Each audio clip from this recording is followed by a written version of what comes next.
And so I hope this is full screen. Does that look good? It looks good to me. Okay.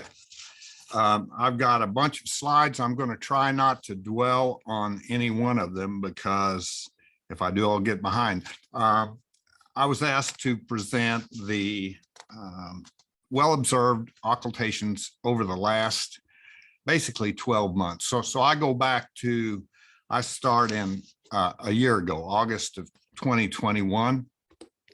And the first one we'll look at is 790 Pretoria, which was discovered in 1912, diameter of 162 kilometers, mag 12.6. This asteroid has a moon.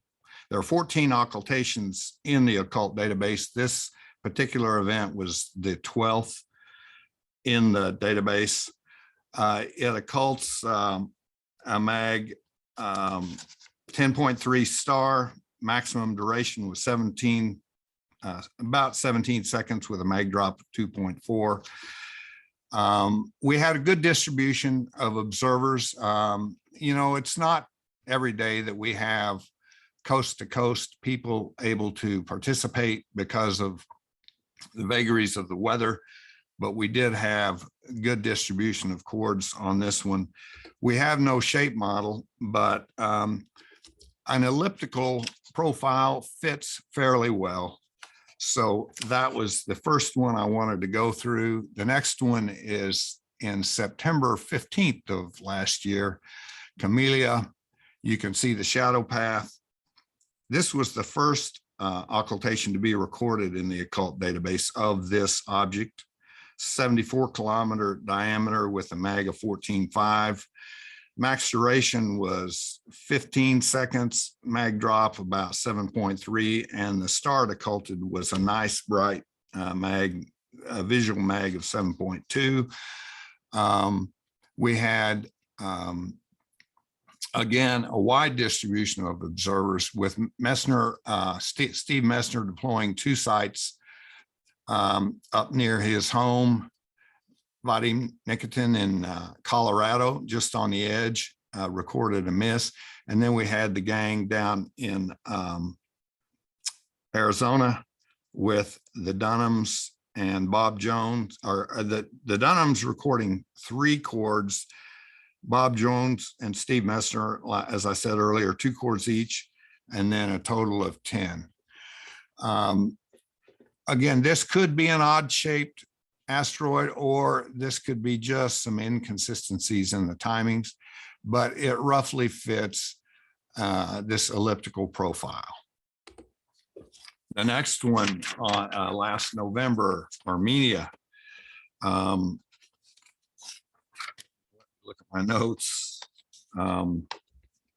It's the 6th occultation of this object recorded in the occult database, 102 kilometer wide. It's mag 14.4. The max duration was 4.5 seconds with a mag drop of 2.9. The star magnitude was 11.8 on this. Roger deployed 2 stations in Georgia. The Dunhams were on the East Coast. And then Dave Eisfeld and Johnny Barton, who observed many events in tandem out by Waco, also had positives. This was a very nice fit. It's always satisfying when you pull up a shape model, have the correct orientation, and have the chords. And these, by the way, very evenly distributed chords, which was another plus, but have them match up this well. It makes for a really nice event, very satisfying. Now we move on to November 10th, Montague. And I think page too soon. It's in the, we've got 5 events recorded in the occult database. This was the most recent one, 77 kilometer diameter. Max duration on this would be 6.7 seconds. The star mag, again, 9.6, fairly bright star. The Dunhams had 3 chords on the coast. I had to split this into east and west because of the spread. And Vince and Norm in Arizona also had chords. And again, we get a nice fit on a circular profile on this. So excellent results, good chord coverage, good job. Let's see, 1111, the 2002 TC302. This is the second occultation in the database. This was a transatlantic event. I'll show both graphs or both charts here in a second. 551 kilometer diameter with a star mag of the occulting star was magnitude 11.7 visual. Had a lot of observers on this one. This is Europe, which I had to split into two graphs, kind of a northern and southern Europe. And they, again, they're not always blessed with the best weather continent-wide, but this was an exception. They had superb coverage on this one and did a great job. And then in the US, it was kind of the same thing. We had a wide distribution of observers on both coasts. And the results, again, were excellent. Nice profile fit, excellent coverage.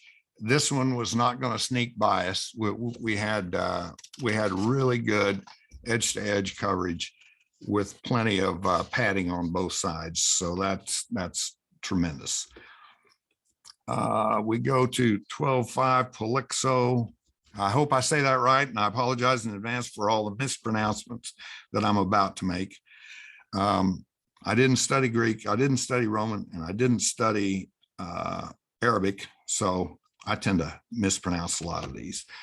137 kilometer wide. The star that it occulted, it was mag 11.4 visual.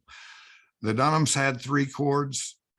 And then we had Roger over in Georgia, and of course, excellent coverage in Arizona. And the results, again, very nice fit to the profile, totally successful observation. February 15th of this year, Walkuri. It's a 38 kilometer wide rock, mag 15.5, max duration of 1.23. So this one, we're getting smaller, we're getting faster. The star magnitude was 10.3, still fairly bright. Ted Blank had 2 chords. Dunham, Maley, Carlson, and Bob Jones all also observed. We have a good fit to the Dammit model.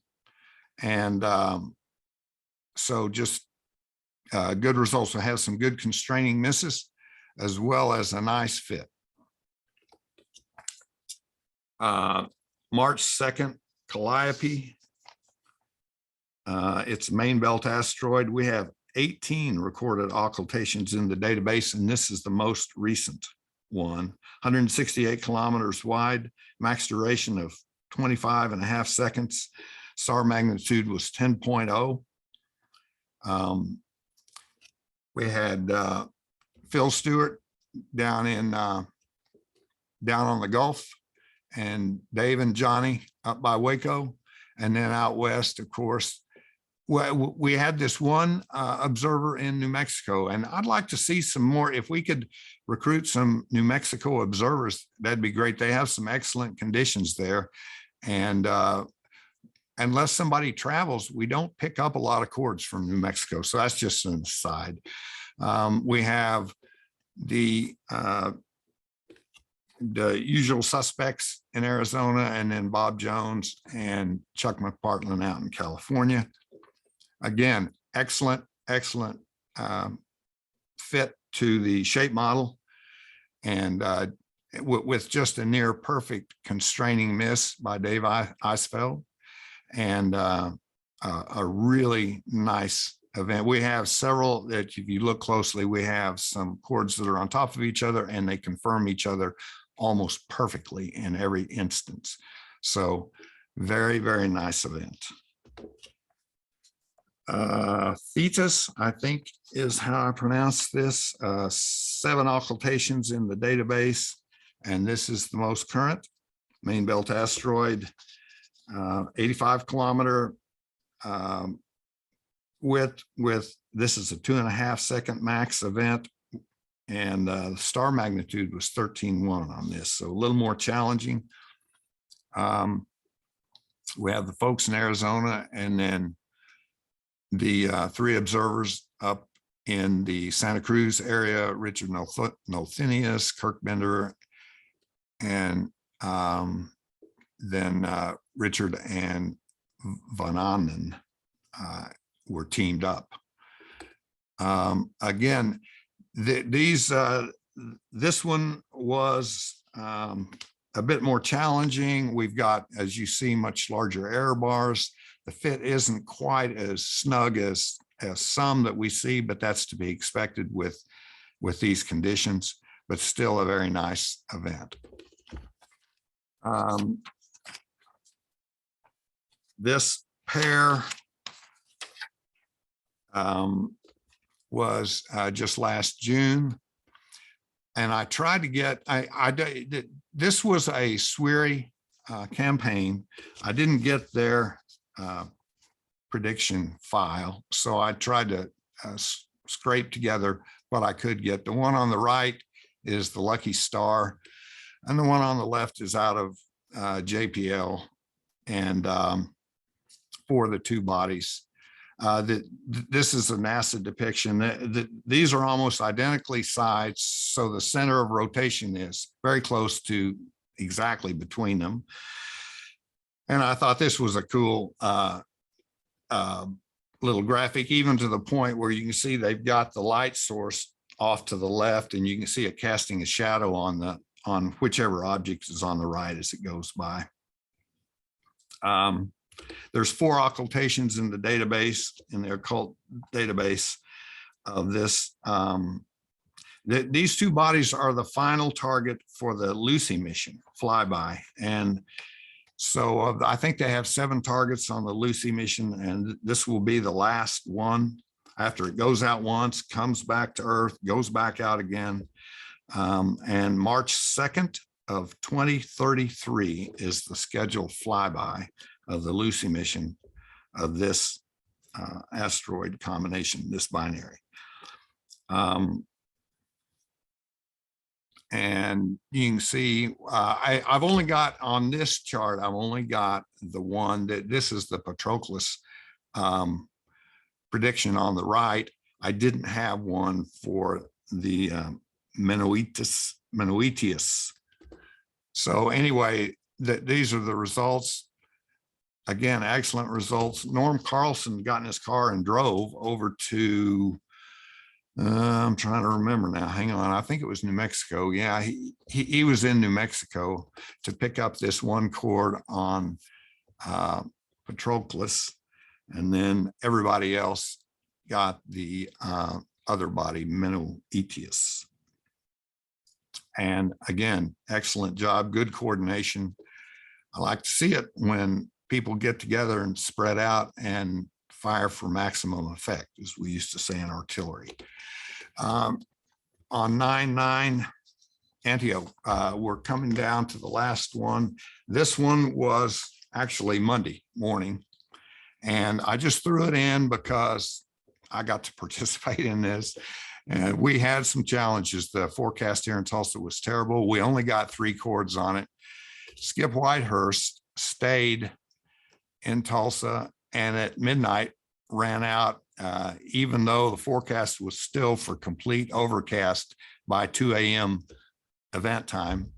He got the northern chord, and Norm Carlson and I drove to West Texas. He came from Tucson, I came from Tulsa, and we got a really nice fit on both of these bodies. So very successful. and a lot of fun. That's one where we all have our war stories about what happens to us when we go out and observe. I picked up one on this trip. I bonded and made some new friends down in Monahans, Texas, that I'm sure we'll be communicating for the rest of our lives. And sometime over a beer, when we're swapping observation stories, I can pull that one up. So anyway, that's a quick flyby of the well-observed events that I chose to present over the last 12 months. And with that, Roger, I'm going to hand it back to you. Thanks, John. That was very interesting. And thanks for the humor with the "that's all, folks." I think that's from Porky Pig, isn't it? From the cartoons we used to watch when I was a kid. I believe that right. And I've been known to stutter at times, so it's very appropriate. Okay. Well, thank you very much for that. That was fascinating. And I wanted to just add one point. You commented that it's so nice to see evenly spaced chords. But I just want to comment that often when you have evenly spaced chords, you can see how nicely they make a diagram of the asteroid. You know, they really give you the shape well when they're evenly spaced like that. But that's usually not an accident. What often happens is the chords are evenly spaced because observers are mobile, and they deliberately put their stations halfway between two other chords. And so that's just one of the advantages of going mobile to make these observations. Any other comments? May I be permitted to make a comment? Can you hear me? Yes, go ahead. Yeah. Particularly in the first event that John showed, you had a situation where a couple of the chords, or certainly one of the chords, seemed displaced from the location of the others. And the issue that I have concern of when you see those events is there an issue with the time base of the observer? One hopes not, and we hope that the observation is true and reliable, and certainly having chords well offset from the others is quite often well justified and fits shape models very well. But I can't emphasize too much the criticality of being absolutely sure of your time base, so that when you have chords offset in that manner, you have confidence that the offset is caused by the shape of the asteroid and not a time-based issue in your recording. And unfortunately, I'd like to think that everyone gets their time base right. There are too many times when I start thinking, I wonder if there's an issue here. And camera corrections can be an issue in there. Thank you, David, for those comments. Any other comments or questions?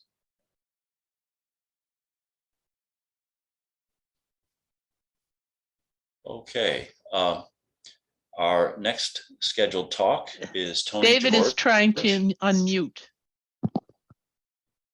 Well, come here and talk on mine.